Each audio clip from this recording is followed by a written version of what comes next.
پیارے دوستو السلام علیکم۔ دوستو ایک مرتبہ درود شریف ضرور پڑھ لیں، لاکھوں نہیں کروڑوں روپے ملے گے۔ نماز فجر کے بعد سورۃ الکوثر اس طرح پڑھ لو، صرف ایک دن کا وظیفہ ہے، یہ موقع بار بار نہیں ملتا، فائدہ اٹھا لو۔ بسم اللہ الرحمن الرحیم۔ محترم ناظرین، فجر کی نماز پڑھنے کے بعد سورۃ الکوثر کا یہ وظیفہ کر لو، لوگ دروازہ کھٹکھٹا کر پیسے دے کر جائیں گے، یقین نہیں آتا تو بے شک آزما لو۔ آج ایسا مجرب اور غیبی وظیفہ آپ تمام ناظرین کی خدمت میں پیش کروں گا جو لوگ قرض کی وجہ سے پریشان ہیں اور فوری طور پر چاہتے ہیں کہ پیسوں کا غیبی طریقے سے بندوبست ہو جائے۔ گھر میں بڑے مسئلے مسائل ہیں، مہنگائی سے پریشان ہیں۔ میرا یقین مانیں، آج دل سے یہ مجرب وظیفہ اپنے بھائیوں اور بہنوں کو ان کی پریشانیوں کے حل کے لیے بتانے لگا ہوں۔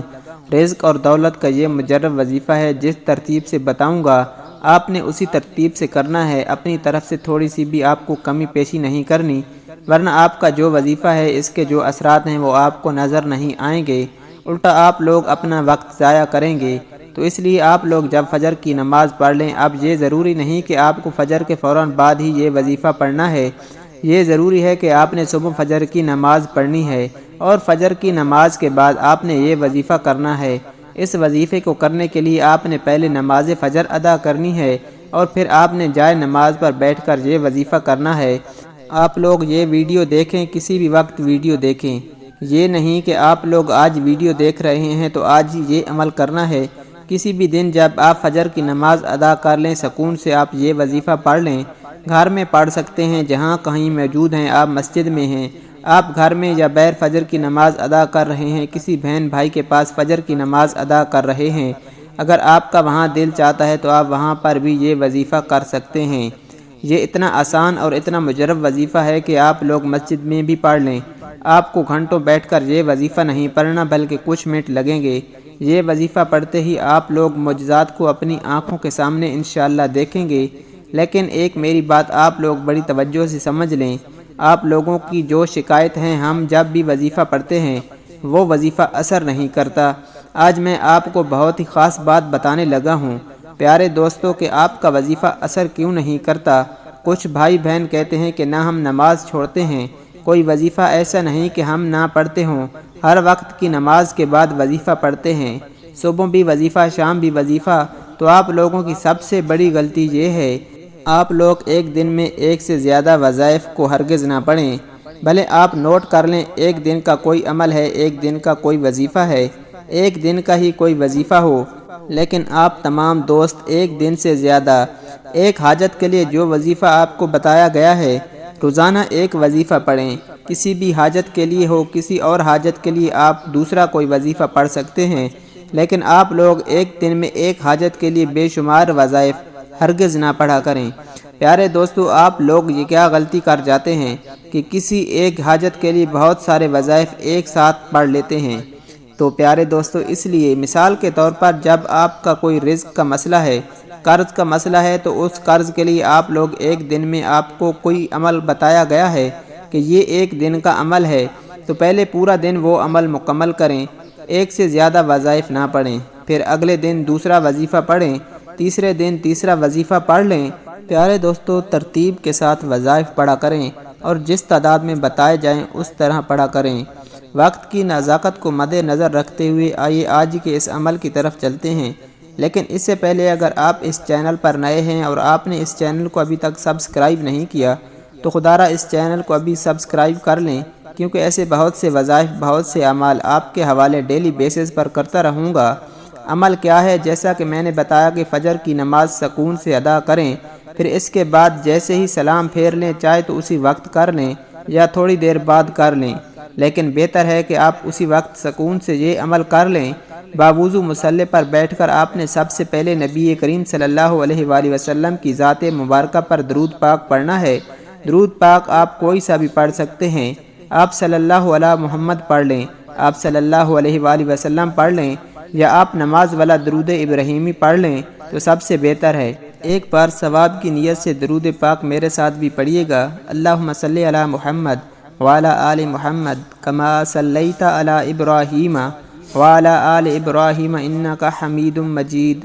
اللہم بارک علی محمد وعلی آل محمد کما بارکت علی ابراہیم وعلی آل ابراہیم انک حمید مجید۔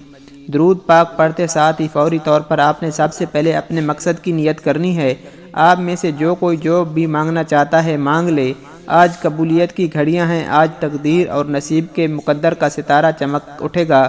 آج روزگار کے لیے پڑھ لو، بے اولاد ہو اولاد کے لیے پڑھ لو، تنگ دست ہو روزگار کے لیے پڑھ لو، میاں بیوی میں محبت کی کمی کے لیے پڑھ لو، نافرمان اولاد نافرمان شوہر کے لیے پڑھ لو، قرض سے نجات کے لیے پڑھ لو، من پسند شادی من پسند نوکری کے لیے پڑھ لو۔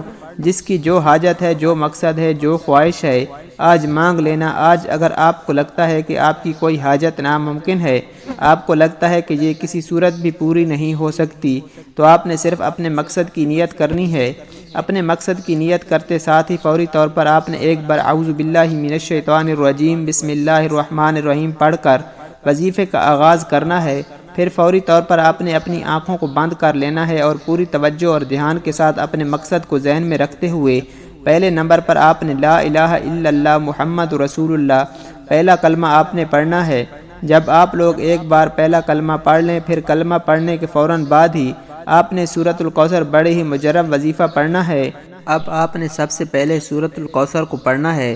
سورۃ الکوثر کی تلاوت سماعت فرما لیں۔ بسم اللہ الرحمن الرحیم، انا اعطیناک الکوثر فصل لربک وانحر ان شانئک ھو الابتر۔ سورۃ الکوثر کی آپ ہاتھ کی انگلیوں پر پڑھ لیں یا تسبیح کے دانوں پر پڑھ لیں۔ آپ نے سورۃ الکوثر کو 21 بار پڑھنا ہے، 21 مرتبہ۔ جب سورۃ الکوثر پڑھ لیں، اب آپ کو ایک اسم بتاؤں گا، اس کے بعد آپ کو یہ اسم پڑھنا ہے۔ کتنی بار پڑھنا ہے یہ بڑی توجہ سے سمجھ لیں۔ یہ اسم یا باسط ہے جو کہ صرف ایک مرتبہ آپ کو پڑھنا ہے۔ اس کے بعد فوراً سے آپ لوگوں کو دوبارہ سے 21 مرتبہ سورۃ الکوثر پڑھ لینی ہے۔ جب 21 بار دوبارہ آپ سورۃ الکوثر پڑھ لیں تو اس کے بعد آپ لوگوں کو آخر میں سبحان اللہ و بحمدہ سبحان اللہ العظیم پڑھنا ہے۔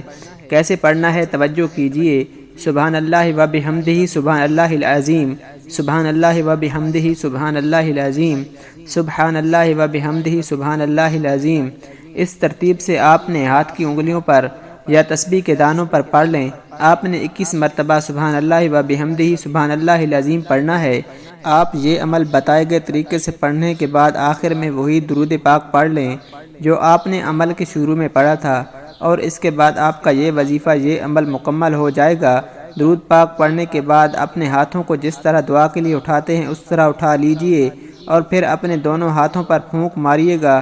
دم کر لیں، یعنی دونوں ہاتھوں پر پھونک مار کے اپنے چہرے پر پھیر لیں، اور اس کے بعد ہاتھ اٹھا کے اللہ تعالیٰ سے دعا مانگ لیجئے۔ جو آپ کی حاجتیں ہیں، 10 حاجتیں ہیں، 100 حاجتیں ہیں، ان کے لیے اللہ تعالیٰ سے دعا مانگ لیجئے گا۔ محترم ناظرین، دعا ایسی عظیم عبادت ہے کہ ہمارا اللہ ہمارے دل کی سرگوشی کو بھی سن لیتا ہے، عبادت کی تڑپ کو قبول فرماتا ہے۔ اس کے لیے الگ سے وقت بھی نہیں نکالنا پڑتا۔ یہ عبادت کچن ہو یا بچوں کے معاملات، شوہر کا انتظار یا مہمان نوازی، آپ اللہ سے مخاطب ہوتے ہیں اور اللہ آپ سے باتیں کرتا ہے، آپ کے سوالوں کا جواب دیتا ہے۔ اللہ تعالیٰ فرماتا ہے، اور تمہارے رب نے فرمایا مجھ سے دعا کرو میں تمہاری دعا قبول کروں گا۔ بے شک وہ جو میری عبادت سے تکبر کرتے ہیں ان قریب ذلیل ہو کر جہنم میں جائیں گے۔ عموماً مانگنے والے لوگ اچھے نہیں لگتے، مگر اللہ کا تو الگ ہی معاملہ ہے کہ اسے مانگنے والے پسند ہیں۔ حتیٰ کہ چھوٹی سے چھوٹی ضرورت کے لیے بھی اللہ تعالیٰ کو پسند ہے کہ اس کا بندہ اس سے مانگے۔ دعا ہے رب کریم میرا سنانا اور آپ کا سننا اپنی پاک بارگاہ الہی میں قبول و منظور فرمائے، آمین۔ اپنے رزق میں برکت اور وسعت کے لیے اللہ تعالیٰ کے 99 ناموں میں سے ایک نام کامنٹ سیکشن میں ضرور لکھیں۔ پیارے دوستو، اس طرح کی معلوماتی ویڈیو کے لیے ہمارے چینل کو ضرور سبسکرائب کر دیں۔ ویڈیو اچھی لگے تو ویڈیو کو لائک اور شیئر ضرور کریں، اور اپنی رائے کا اظہار کامنٹ سیکشن میں ضرور کر دیا کریں۔ اللہ تبارک و تعالی ہم سب کا حامی و ناصر ہو۔ جزاک اللہ۔